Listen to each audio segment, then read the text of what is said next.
Fenomena gerhana, baik gerhana matahari maupun gerhana bulan, sejak dahulu kala dipandang masyarakat Bali sebagai peristiwa kosmik yang syarat makna.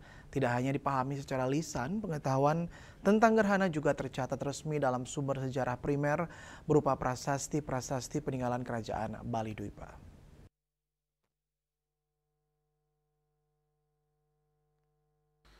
Sejumlah prasasti kuno mencatat adanya perhatian khusus terhadap gerhana, antara lain prasasti Landeh, prasasti Campetan 1149 Masehi, prasasti Subayo 1155 Masehi, prasasti Mantreng A 1177 Masehi, prasasti Peguyangan, prasasti Jagoraga, prasasti Buahan E 1181 Masehi, serta prasasti Bulian A 1181 Masehi.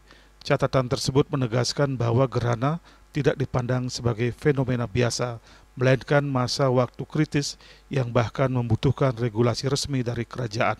Prasasti Bali Dwipa pada masa itu berfungsi sebagai regulasi lokal sebuah desa yang dalam konteks sekarang bisa disamakan dengan peraturan daerah atau perda.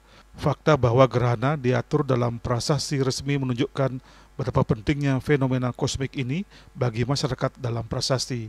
Istilah yang digunakan untuk menyebut gerhana adalah Chandra Ditya Graha, gabungan dari Chandra Grahana atau gerhana bulan dan Raditya Grahana atau gerhana matahari.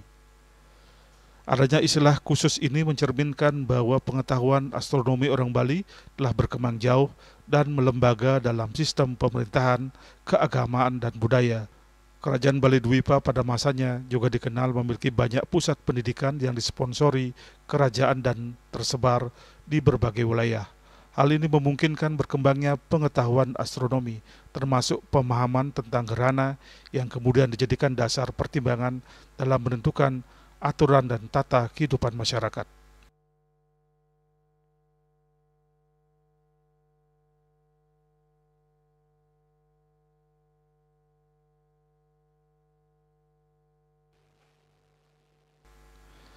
Lebih dari sekedar fenomena astronomi, gerhana diyakini berimplikasi langsung terhadap kesejahteraan masyarakat dan keseimbangan kerajaan.